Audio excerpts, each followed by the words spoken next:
importação e exportação. É possível o ato do executivo manobrar à vontade, modificar isso? Subir, descer, subir mais um pouco, descer bastante. No caso do ICMS combustíveis e da CID combustíveis, essa competência permite menos, apenas reduzir e restabelecer a alíquota ao patamar anterior. Para encerrar, é interessante que você saiba o seguinte.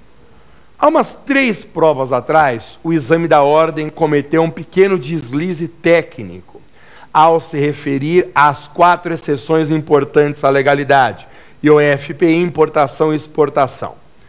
Qual foi esse deslize técnico? A prova falava que esses 4 impostos seriam impostos aduaneiros: o IOF, o IPI, o imposto de importação e o imposto de exportação. Por que isso é um erro técnico? Porque, na verdade, aduaneiros são apenas 2: o imposto de importação e o imposto de exportação.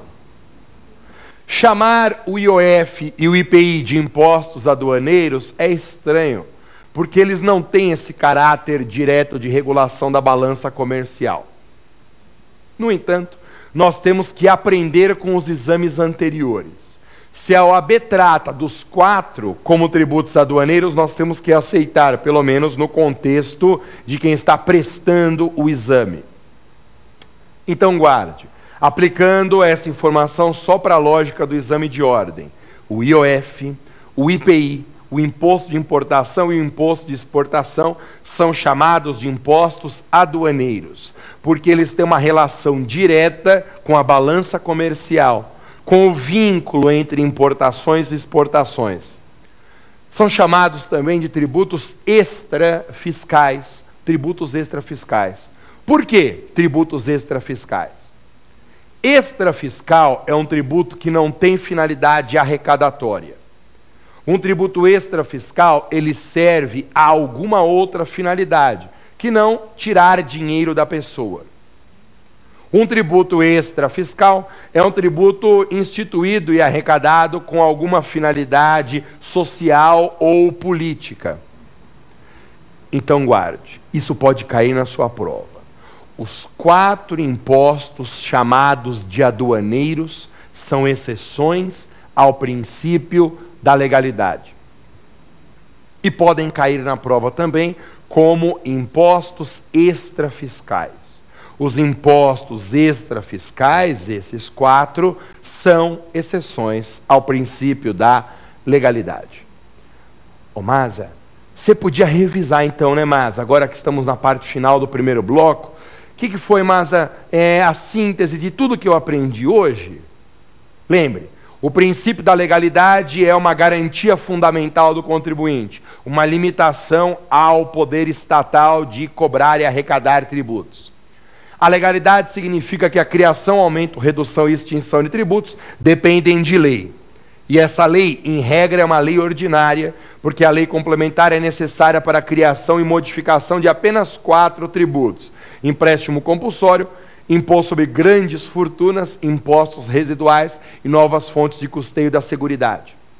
Aprendemos também que medida provisória pode tratar de todos os temas de lei ordinária, mas não temas de lei complementar. Temas de LC não admitem MP.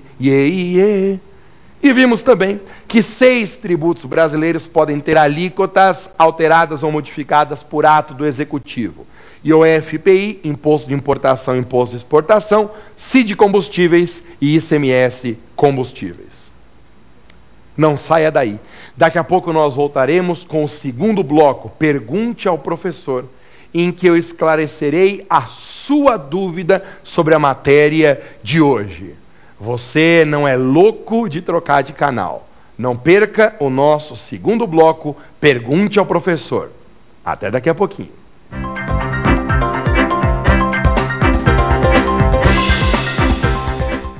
Olá. Então, no segundo bloco desse programa, nós teremos o Pergunte ao Professor.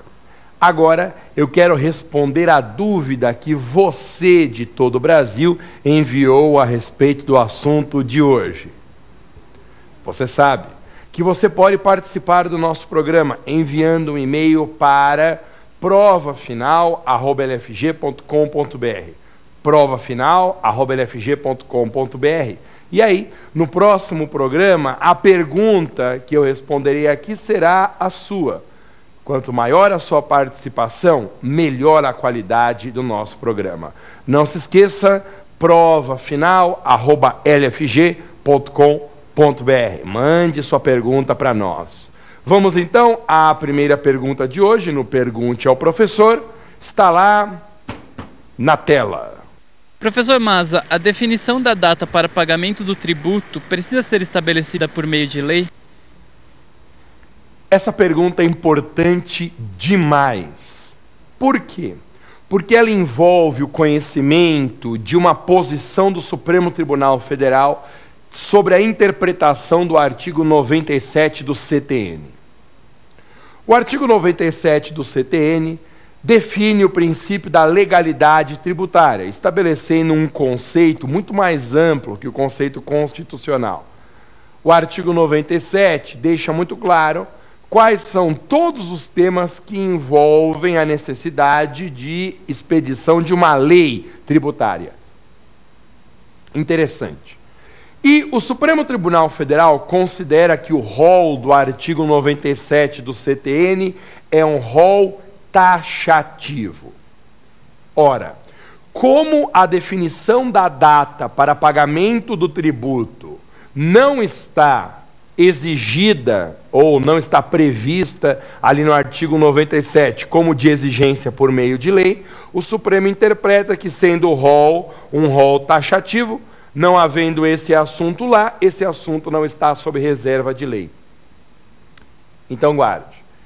A definição da data para pagamento do tributo funciona como uma espécie de uma sétima exceção ao princípio da legalidade.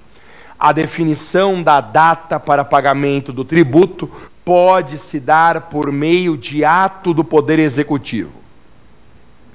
Ô Maza, será que você poderia, Maza, explicar melhor como que um ato executivo pode definir essa data?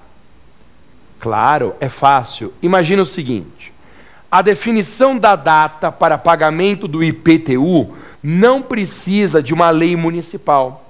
Ela pode se realizar por meio de um ato executivo do prefeito.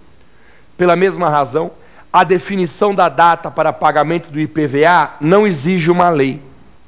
A definição da data para pagamento do IPVA pode se dar por meio de ato do governador. E o mesmo acontece no âmbito federal. É o presidente da República, por um ato executivo, que determina a data para pagamento do imposto de renda. Então não se esqueça.